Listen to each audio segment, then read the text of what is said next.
নমস্কার বন্ধুরা, আমি সুস্মিতা মায়ের হেসেলে আপনাদের স্বাগত জানাই। আবার চলে এলাম নতুন দিনে নতুন একটা রেসিপি নিয়ে। আজকের রেসিপি কিন্তু দারুণ টেস্টি। ছোট থেকে বড়রা সবাই কিন্তু এই রেসিপিটা খেতে খুবই ভালো লাগবে। আর আপনারা মনে হয় ভাবছেন যে এই প্যাকেটটা মনে হয় ঢেলে আপনাদের দেখাচ্ছে, এইভাবে কি আর বাড়িতে বানানো যায় নাকি?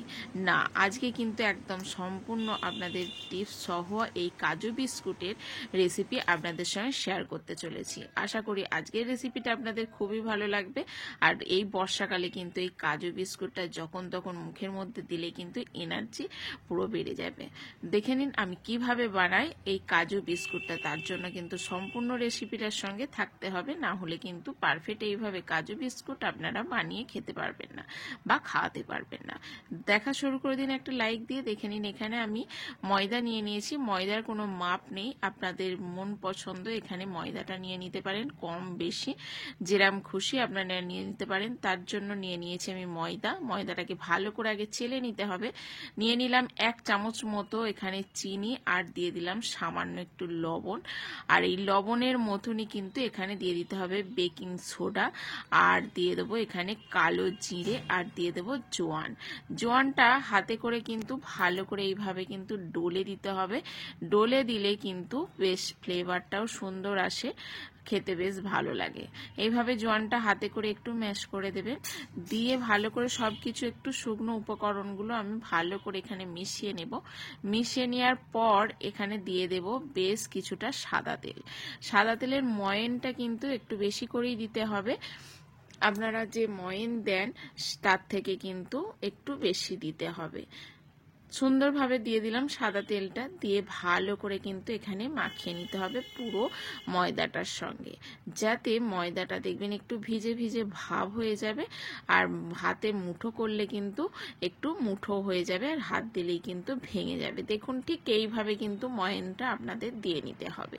সেটা আপনারা যে পরিমাণে যে ময়দা নেবেন সেই পরিমাণে আপনারা নিয়ে নেবেন ময়নটা। এবার অল্প অল্প জল দিয়ে, নর্মাল থাকা ঠান্ডা জল বা যেমন নর্মাল জল, সেই জল দিয়ে কিন্তু এখানে একটা বেশ একটা ডো বানিয়ে নিতে হবে।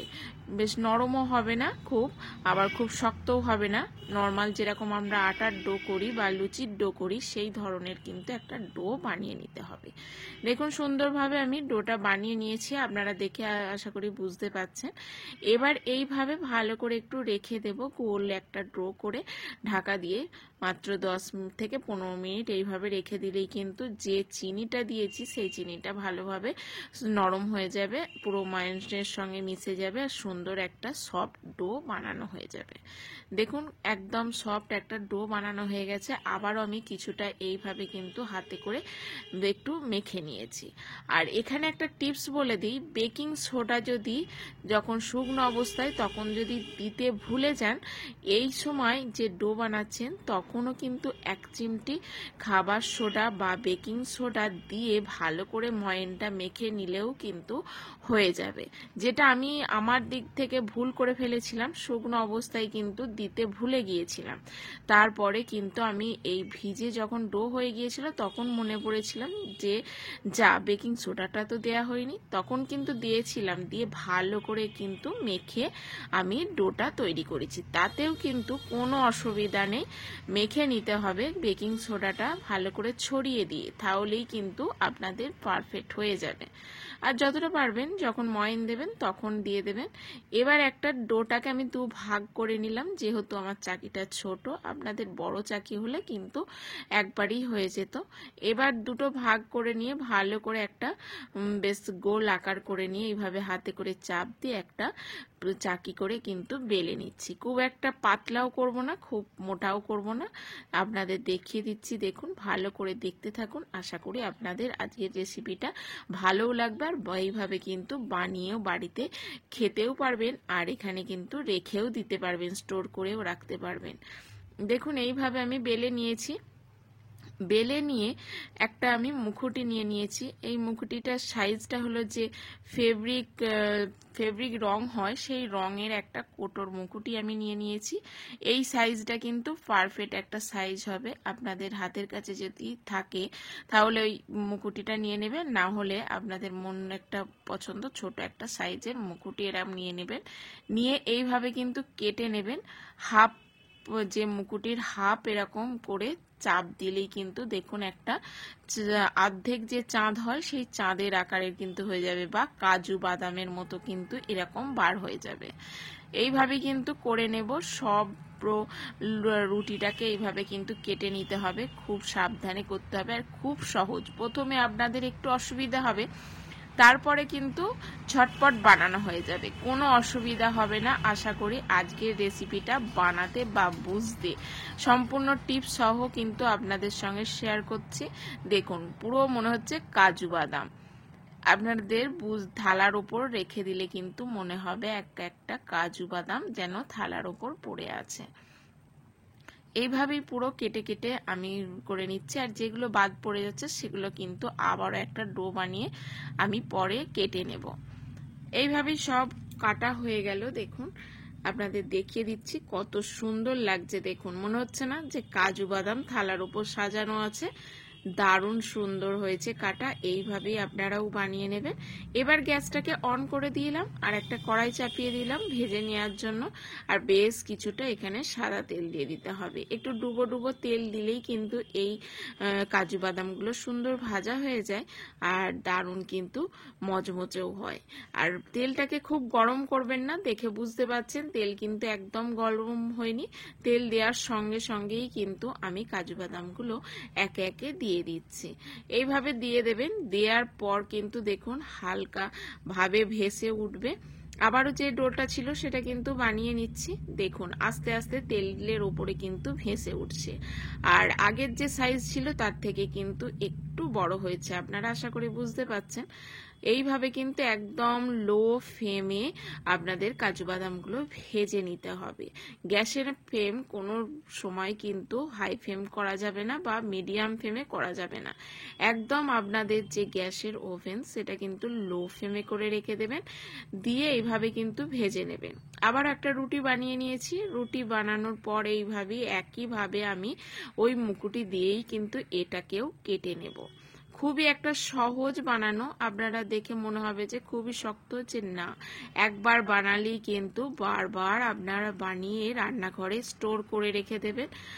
আর দেখবেন রান্না করার সময়ও কিন্তু আমাদের মুখে একটা কিছু দিলে বেশ ভালো লাগে, তখনই একটু দিয়ে দিতে পারবেন। বা বাচ্চাদের কোনো এক সময় দেখবেন খেতে ফুকো ফাঁকা খেতে পছন্দ হয়, তার থেকে এরকম বানিয়ে স্টোর করে রেখে দিন আর বাচ্চাদের পরিবেশন করুন। কোনো অসুবিধা হবে না বাড়ির তৈরির এরকম কাজু বাদাম হলে। দেখুন অনেকটাই কিন্তু তেলের উপর ভেসে উঠেছে আর হালকা কিন্তু গায়ে কালারও চলে এসছে। এবার আমি হালকা করে খুন্তি দিয়ে এইভাবে নাড়াচাড়া করে নেব। যত সুন্দরভাবে হালকাভাবে ভাজতে পারবেন ততটাই কিন্তু কুড়মুড়ে হবে আর ততটাই কিন্তু নরম হবে। সুন্দরভাবে দেখুন গায়ের কালারটা একদম পাল্টে গেছে। আর যখনই গায়ের কালারটা চলে আসবে তখন কিন্তু একইভাবে এইভাবে কিন্তু উল্টে পাল্টে দিতে হবে, যাতে কালারটা সুন্দরভাবে পুরো কাজু বাদামের মতো যে ভাজা কাজু বাদাম বিস্কুট হয় সেই রকম কিন্তু কালারটা চলে এসেছে। দেখুন আপনারা দেখে বুঝতেই পাচ্ছেন কতটা সহজ একটা রেসিপি। দেখুন এইভাবেই কিন্তু আমি তেলের সঙ্গে ঝরিয়ে নিয়ে তুলে নিচ্ছি। আর বেশি এর থেকে লাল করতে যাবেন না, তাতে কিন্তু একটু তেতকুটে ভাব হয়ে যাবে। এবার তুলে নিলাম। আর সব কটা কাজু বাদামি করার পর কিন্তু সামান্য একটু বেড়ে গিয়েছিল, সেটা কিন্তু আমি এখানে নিমকি বানিয়ে নিচ্ছি। এটাও ভেজে নেব। আর এইভাবে কিন্তু দেখুন ভাজা হয়ে গেছে। আর আপনাদের ভেঙে দেখাচ্ছি, দেখুন একদম নরম। এটা কিন্তু গরম অবস্থায় আপনাদের দেখালাম। আর গরম অবস্থাতেই একটা মশলা এখানে আমি করে নেব, যেটা টেস্টটা আরও বাড়িয়ে দেবে। আপনারা মশলাটা দিতেও পারেন বা নাও দিতে পারেন, কোনো অসুবিধা নেই। তবে আমি মশলা সহ দেখিয়ে দিচ্ছি আজকে।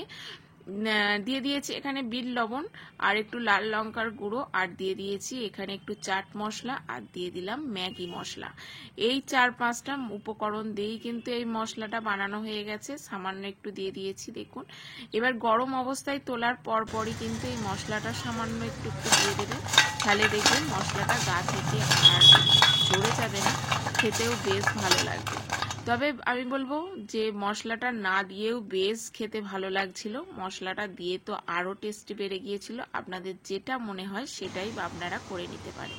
দেখুন সব কাজু বাদামগুলো ভাজা হয়ে গেছে। এবার আবারও মশলাটা দিয়ে দিলাম, দিয়ে সব ভালো করে এইভাবে কিন্তু নাড়ে নাড়ে আমি মাখিয়ে নিচ্ছি। আর আওয়াজ শুনে দেখেছেন কতটা কুড়মুড়ে হয়েছে? আপনাদের বারবার আমি কিন্তু এই আওয়াজটাই শোনাচ্ছি। এতটাই সহজ এই রেসিপিটা বানানো, আর খেতে তো অসম্ভব সুন্দর। তাই আজকের রেসিপিটা আপনাদের সঙ্গে শেয়ার করলাম। আশা করি আজকের রেসিপিটা আপনাদের খুবই ভালো লেগেছে। দেখুন একদম হাতে একটু ভাঙতে না ভাঙতেই গুঁড়ো হয়ে যাচ্ছে। আজকের রেসিপিটা ভালো লাগলে অবশ্যই লাইক, শেয়ার ও কমেন্ট করতে ভুলবেন না। আর নতুন বন্ধু হয়ে থাকলে চ্যানেলটাকে সাবস্ক্রাইব করবেন। আর সম্পূর্ণ ভিডিওটা দেখার জন্য ধন্যবাদ।